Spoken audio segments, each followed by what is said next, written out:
Hello, children.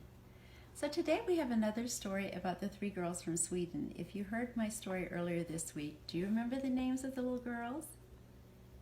Yes, Flicka, Ricka, and Dicka.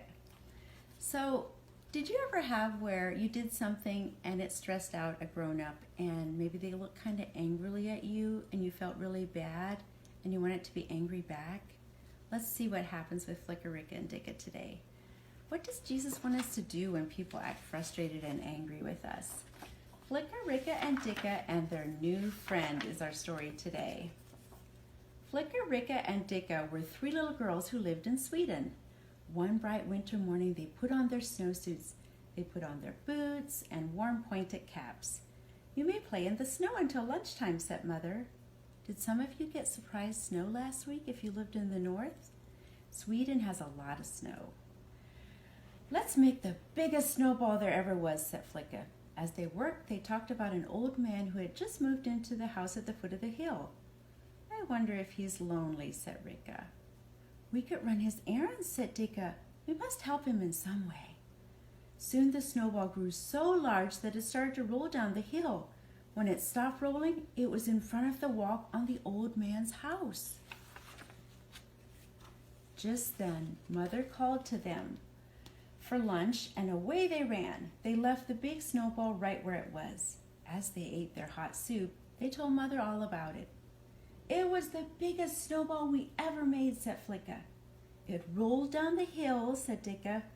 "Where is it now?" asked Mother. "On the front walk of the old man who just moved in," said Ricka. "That will never do," exclaimed Mother.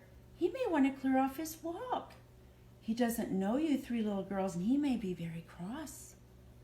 "You must go right back and tell him who you are. Then move your big snowball out of his way." So, for the second time that day, the three little girls put on their snow boots, warm caps, and their snowsuits.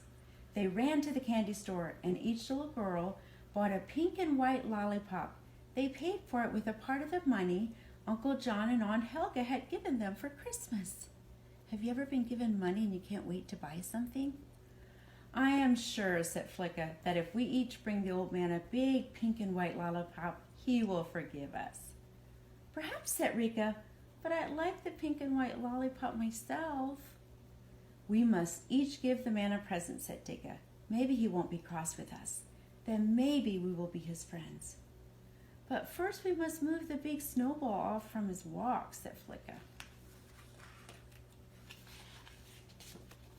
Flicka, Ricka, and Dicka ran out of the candy store.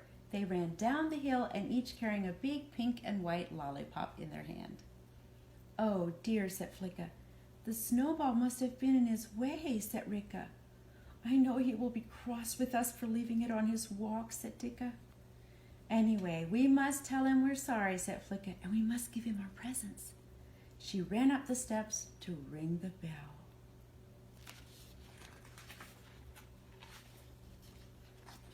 In a moment, the old man opened the door. He had on a green robe and he carried an open book.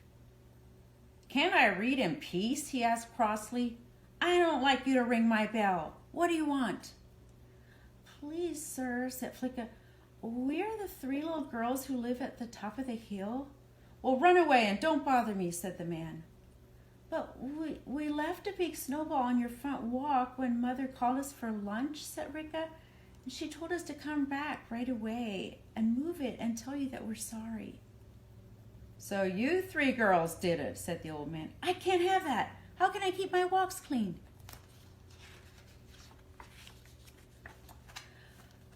"Would you have felt like running away and keeping the lollipops for yourself?" "We are very sorry," said Dicka. "Please excuse us. We won't ever do it again." She handed him a pink and white lollipop. "Here's my present," said Ricka. "Here's my present too," said Flicka. The old man smiled as he took the lollipops.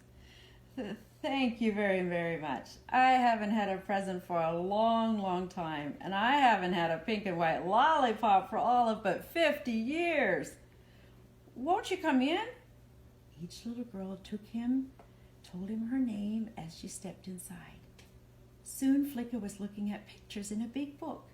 Ricka and Dicka stared at the globe of the world as the old man pointed to the United States.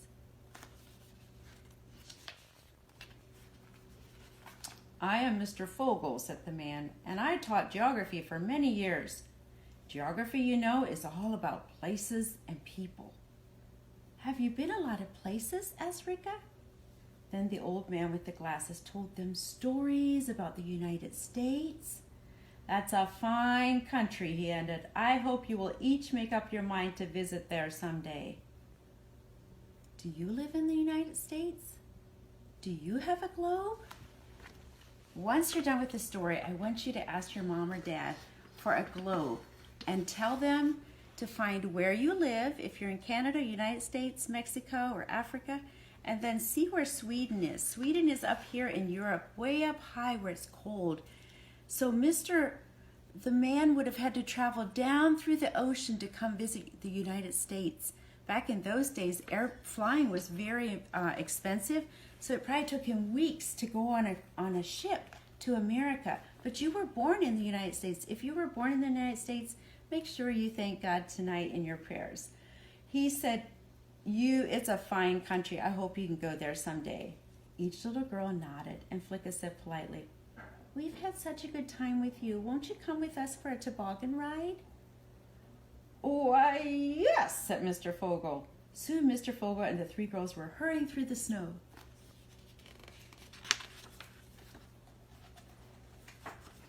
The girls brought their green toboggan to the top of the hill. "It's big enough for all three of us," said Dicka to Mr. Fogel. "But I think you'd better ride with just one of us, then you'll have plenty of room. We all know how to steer." Mr. Fogel got on the toboggan behind Ricka. Flicka gave them a push, and down the hill they flew. Mr. Fogel took turns riding behind each girl. With each ride, they went faster. "It is much more fun to go fast," Ricka exclaimed. "If you go fast enough, you feel as if you're flying." "This must be my last ride," Mr. Fogel said finally. "It is sunset." Flicka gave an extra hard push, and a gust of wind came along, and away went Mr. Fogel's hat.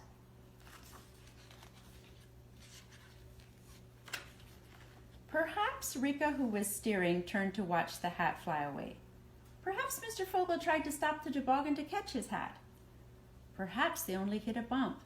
But over went the toboggan, and Mr. Fogel found himself on his hands and knees in the snow without his hat. Right in front of him, kneeling in the snow too, was Ricka.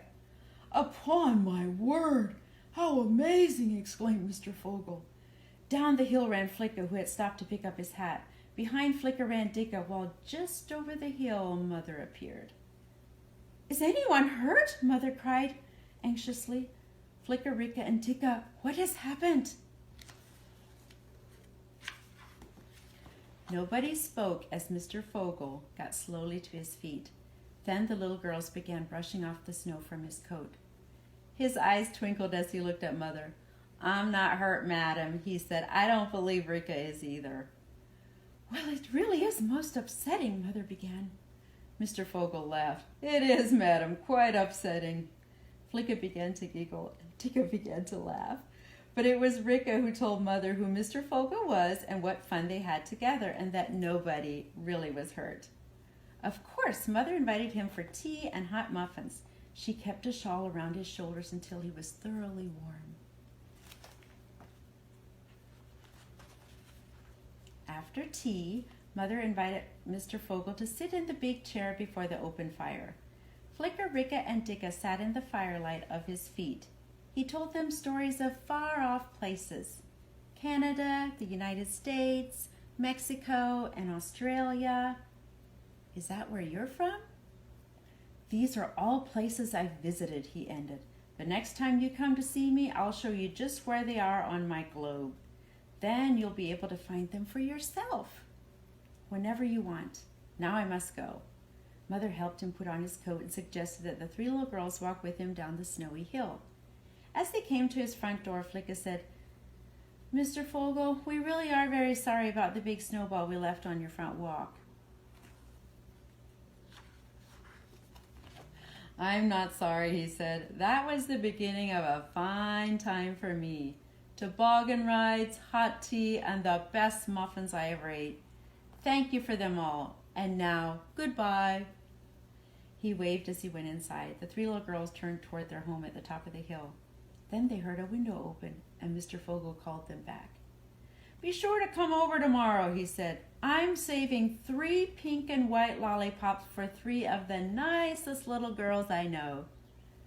On the way home, Flicka said, I like Mr. Fogel. I do too, said Ricka. I'm sure he likes us, said Dicka. We have made a new friend. Do you think they went back the next day to get the pink and white lollipops? I bet they did.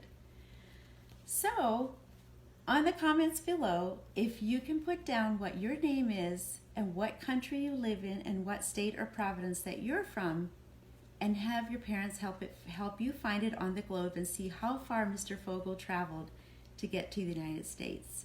He lives in Sweden with the girls, Flicka, Ricka, and Dicka. Have a good day.